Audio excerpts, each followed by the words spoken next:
So this is being brought to you by Christina Duran, Kendra Hanslick, Shel Vargas, and Manuel Perez. and today we'll be presenting to you the evaluating variability of filling operations, which is chapter 15, problem 61 of Peck, Introduction to Statistical Analysis.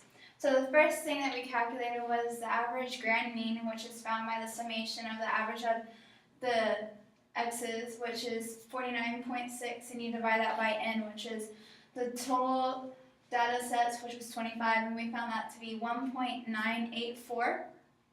Then we calculated the total variance, which was a summation of the x, which is a data point, minus the average grand mean squared. And that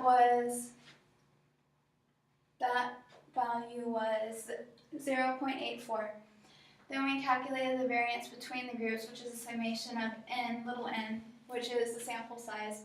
Multiply that by the average, the x average, minus the average grand mean squared, and that was found to be 0.26. And then we found the variance within the groups, which is the total variance minus the variance between groups, which was 0.58. What came next to find was the degrees of freedom. We start with between, and that's our k minus 1. So our k was 5, so 5 minus 1, 4. Then we found our degrees of freedom within, n minus k, so 25 minus 5, that's going to give us 20. We followed on by figuring out degrees of freedom total, overall. So n minus 1, so 25 minus 1 equals 24. Then we ended up finding MSB, which is basically SSB over k minus 1. And then MSW, which is basically SSW over n minus k. Then we ended up finding the F statistic by taking these two values, using them, so MSB over MSW. And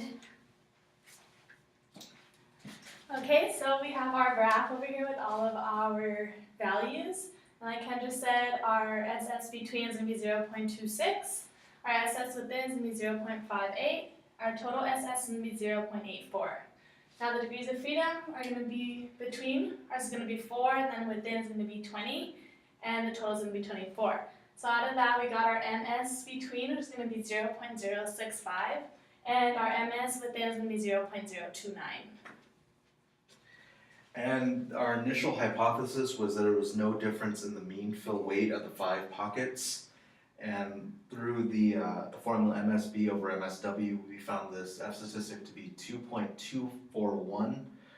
And through the F table, we found the F critical value be 2.866. Thus, with the F statistic being less than the critical value, we would not reject the null hypothesis. And in all this, we find that how to do a one-way ANOVA and how to tell if our null hypothesis is, we can reject it or not. well, hope you enjoyed this video. Thank you.